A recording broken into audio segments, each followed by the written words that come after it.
Ma'am अक्सर देखा जाता है चुनाव हारने के बाद आप लोग ईवीएम पर रोना शुरू कर देते हैं। अच्छा? ऐसा क्यों? मैं तो नहीं देखती, मैं तो अपने आप को चुनाव से पहले आप भी भी हम पिछले लोग कई सालों से इसमें लगी पड़ी है ईवीएम में। हाँ। लगी पड़ी है मतलब ईवीएम हटाओ, ईवीएम हटाओ। भाई शुक्र कर तेरे हाथ में माइक है हैं?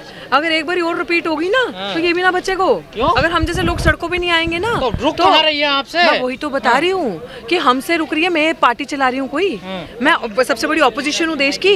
सवाल तो उनसे होना चाहिए, शर्म तो उनको आनी चाहिए जो ऑपोजिशन सबसे बड़ी बन के बैठे हैं कि सड़क पे आओ, लड़ो, खाली संविधान की फोटो लेके ड्रामा मत करो। सड़क पे ऑफ कोर्स अगर हमारे लिए कुछ करना है ना तो बाबा साहब का दिया हुआ संविधान जो लेके बैठते हैं ना, तो बाबा साहब के जो लोग हैं ना जिनके लिए वो लड़े थे, जिनके लिए वो लड़े और जीवन दिया था, मरे भी थे, तो उनके लिए सड़क पे आके लड़ो, उनके मुद्दों के लिए। और संसद में तो वो भी शिव जी लेके जाते हैं, शिव जी की फोटो। पता चल गया ना। पता, I don't have a problem, वो आपका रिलीजियस फ्रीडम है, आप जिसको भी मानो, क्योंकि मेरी औकात नहीं, मेरा संविधान सबको इजाजत देता है रिलीजियस फ्रीडम मानने की।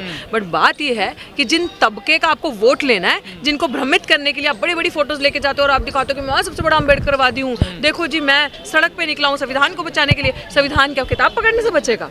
उस खाके को पकड़ने से बचेगा जिसके पन्ने सारे भारतीय जनता पार्टी उखाड़ चुकी है, फाड़ चुकी है। संविधान बचेगा सड़कों पे संघर्ष करने से और टिकने से।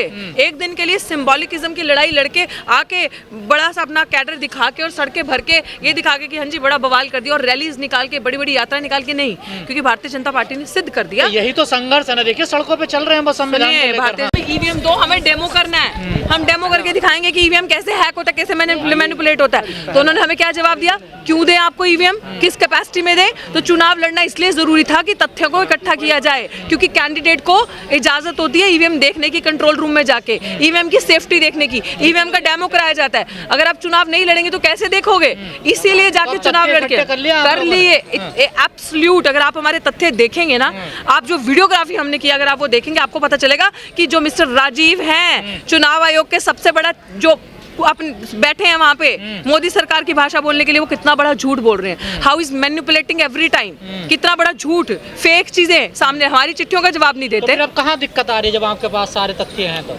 इस देश में ना इंडियन जुडिशियल सिस्टम जो दलित आदिवासियों के लिए चलता है ना, वो फेयर एंड जस्ट सिस्टम से नहीं चलता कि आज आपने कोई मांग करी और कल सोल्यूशन हो गया। उसमें तारीख पर तारीख होती है, उसमें सच बोलने वाले की बातों पे डिले एंड डिनाइंग की स्ट्रैटेजी होती है। तो इसलिए हमारी बात के जवाब नहीं दिए जाते, इसलिए हमने कानून के तरीके से अदालत में अपना केस दर्ज कर दिया है। हम सड़क भी मजबूत करेंगे, अदालत में भी लड़ेंगे। आपकी कोई पार्टी नहीं है, आपका कोई संगठन नहीं है, आप फिर भी ईवीएम को, जिनके पास पार्टियां चुनाव लड़ती है, करोड़ों अरब रुपए खर्च करते हैं, उन्हें कोई फर्क?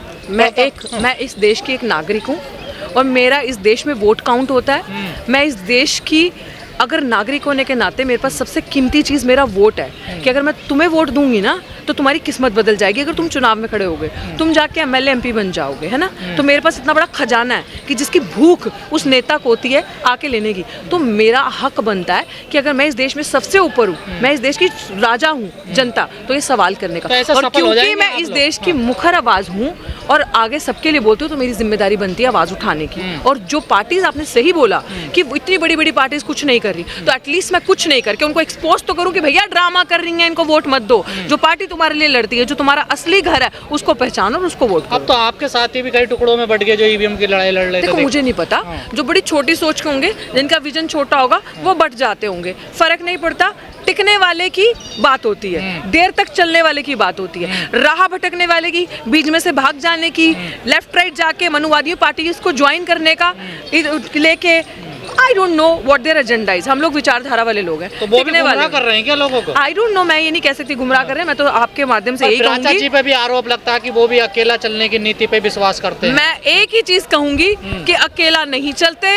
डॉक्टर ऋतु का आपने धरना देखा, डॉक्टर ऋतु की आपने आवाज सुनी है, डॉक्टर ऋतु की लड़ाई मिस्टर महमूद प्राचा लड़ रहे हैं कोर्ट में इतनी मजबूती से कि अगर कोई और वकील होता तो मुझे नहीं पता अभी तक मेरा केस इस लेवल तक पहुंचता भी या नहीं पहुंचता।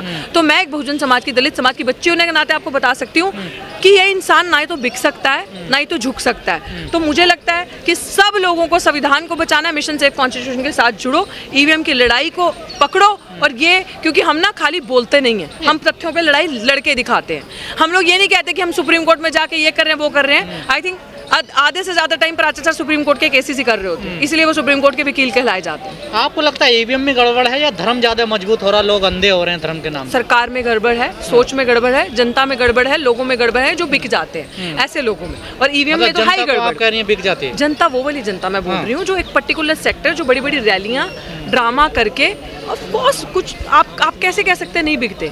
आप देखना, टोपी पहनी होगी हमारी और जाके पैसा लेके प्रचार कर रहे होंगे उनका। ऐसे चमचा युग वाले जो माननीय साहब ने कहा था, ऐसे लोगों से वो रहना है। हम जैसे सामाजिक न्याय की बात करती है, बीजेपी भी सामाजिक न्याय कर रही है, देखिए तो फिर अंतर क्या है? वाह, बीजेपी तो बहुत बड़ा सामाजिक न्याय कर रही है। कितना भला हो गया आपका, बताना कितनी सरकारी नौकरियां तुम्हारे लिए बैठी है। को मुख्यमंत्री बना रही है, आदिवासियों को मुख्यमंत्री बना रही है वो। वैसे तो आदिवासियों के जल जंगल जमीन घर हासदे गांव जल गया, खत्म हो गया, सब प्राइवेट सेक्टर्स में जाके बेच दिया, और एक प्रधानमंत्री राष्ट्रपति बना के हमारे लिए रख दोगे तो हमें वो नहीं चाहिए। मैं तभी तो भाई आपको बोल रही हूँ, हिस्सेदारी तो दे रहे हो, और क्या चाहिए आपको? बिल्कुल, इट्स वेरी रॉन्ग। ये हिस्सेदारी नहीं है, यही तो बरगलाना है। हिस्सेदारी होती है कि अगर तुमने वर्गीकरण किया तो जो हमारे लोग है ना, जो ठेकेदारी प्रथा के खिलाफ लड़ रहे हैं, हमारे लोग जो सिवर में, सरोजनी नगर में मरे, उनको परमानेंट करके उनको नौकरियां दो अच्छी, बैकलॉग पूरा करो, सरकारी नौकरी खत्म मत करो, सरकारी इंस्टीट्यूशंस खत्म। दैट इज कॉल्ड हिस्सेदारी। हिस्सेदारी नहीं, हिस्सेदारी नहीं कि मुझे एमएल एमपी बना के खूंटे से बांध के बना दो, मालिक कहेगा तो मैं पूंछ हिलाऊंगी, मालिक ने कहा चुप बे कुत्ते, नीचे बैठ जा, तो मैं नीचे बैठ जाऊंगी। आपने वर्गीकरण का, वो भी तो आप ही की डिमांड है, आप ही के लोगों की मांग है, वही कोर्ट में गए। देखिए बिल्कुल, मैं आपको कह रही हूँ कि जिसने भी इस डिमांड को आगे तक लेके गए हैं, they must have any connection. उन्होंने खुद नहीं किया, उनसे सरकार ने करवाया होगा। अगर आप पूरा सिनेरियो देखेंगे और पढ़ेंगे, इट वाज जस्ट विभाजन करने की राजनीति, वोट लेने की, हमारे दो भाइयों को बांटने की राजनीति थी, विच उन्होंने बड़े सक्सेसफुली करके दिखाया। लेकिन हम मूर्ख नहीं है। आप हमारा कमबैक देखिए, जो आप लोग हार रहे हैं लगातार चुनाव, कमी इसलिए हो रही है कि बहुत सारे लोग समझ नहीं रहे टिक्के कैसे लड़ना है, और हमारा काम है कॉन्स्टेंटली एक जगह पे टिके रहना, लड़ना, और लोगों को दिखाना कि असली आवाज़ क्या है। और पार्टीज जो अभी प्राचार्य जी ने ऐलान किया, जो धोखा देके हमारा वोट लेती हैं और बेवकूफ़ बनाती है जनता को, उनके दरवाजे खटखटा के कि ड्रामा नहीं चलेगा। लड़ाई खाली मीडिया से नहीं होगी और बड़ी बड़ी एक दिन की रैली करने से होगी, लगातार सड़क पे बैठने से होगी, और मुझे लगता है अब कमी नहीं रहेगी।